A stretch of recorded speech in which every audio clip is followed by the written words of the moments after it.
Have you ever wondered why some people pick up new skills incredibly fast? Like the person who learns guitar and is playing complex songs in months, while others struggle for years. Or the one who becomes fluent in a new language in a fraction of the time it takes most. Most of us assume it's talent, genetics, or luck. But it isn't. There is a method, a system that accelerates learning and mastery, one the samurai of feudal Japan understood over 400 years ago. They didn't call it a productivity hack or science. They called it Shoshin, Shuhari, and Mushin, 3 principles that transformed ordinary men into masters, and that, when applied today, can help anyone learn anything efficiently. This isn't about motivation or inspiration.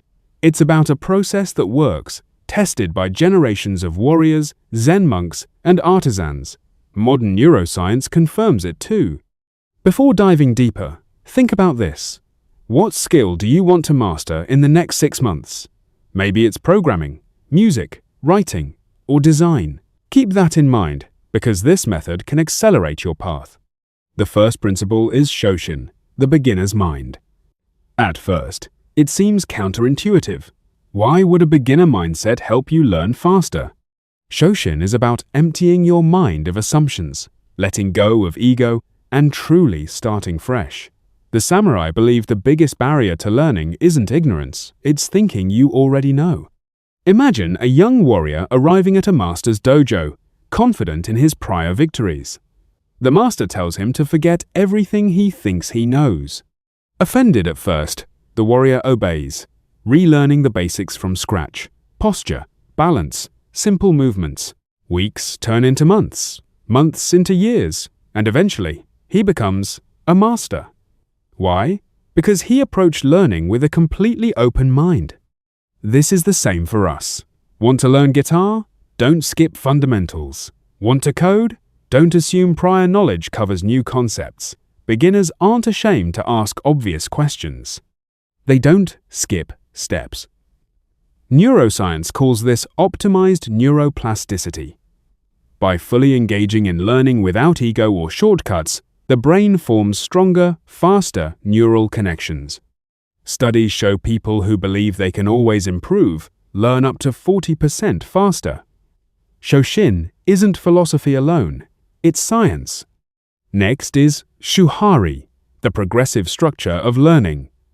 This is the roadmap of mastery, divided into 3 stages: Shu, Ha, and Ri.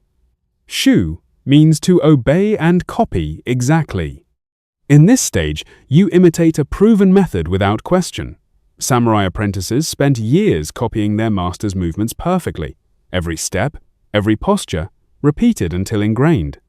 No shortcuts, no personalization. This may seem slow or tedious, but it builds the foundation for true mastery. Without it, any attempt to improvise is wasted effort. Once the basics are mastered, you enter Ha, the breaking and adapting phase. Here, you test variations, experiment, and question the methods you learned. Only after deep understanding can you safely innovate. Think of great martial artists or creative innovators. They mastered the old before creating the new. Finally, Ri is transcendence. This is when the system becomes second nature, instinctive. You no longer think consciously about what you're doing, you embody it. Actions flow naturally, like breathing. The samurai called this mastery. Modern experts call it flow. The last principle is mushin, the state of no mind. This is where practice and repetition become automatic, and conscious thought only slows you down. Mushin is not laziness, it's the brain working at peak efficiency. Your movements are precise, fluid, instinctive. Driving home without remembering every turn, playing music without thinking of each note, executing skills automatically. This is mushin. For the samurai, this was life or death. Mastery had to be instinctive. Today, it's the ultimate expression of learning, achievable by anyone who follows the first 2 steps diligently. What's remarkable is that these principles were created under extreme pressure. In feudal Japan, failing to master the sword meant death. There was no second chance, no retries. This urgency forced efficiency in learning that we can now use for modern skills: music, coding, design, writing, sports, entrepreneurship. You don't need a life or death scenario. You just need focus, discipline, and the willingness to follow the method. To summarize, first, Shoshin approached learning as a beginner, free of ego and assumptions. Second, Shuhari build mastery step by step, copy, adapt, transcend. Third, Mushin practice until action is instinctive, effortless, and natural. This isn't magic or talent, it's a system. Consistent practice using this framework will accelerate your learning in ways shortcuts alone cannot. The samurai didn't become masters through talent, they became masters through method. Now the choice is yours. Will you approach learning with an open, structured, and deliberate process? Or continue trying to learn haphazardly, skipping steps, wanting instant results? Talent doesn't exist the way most people think. What exists is method. And now you have it. Apply it consistently, and watch as skills that once took years to master are within your reach in months. Stay disciplined, stay focused, and remember, mastery is a process, not a miracle.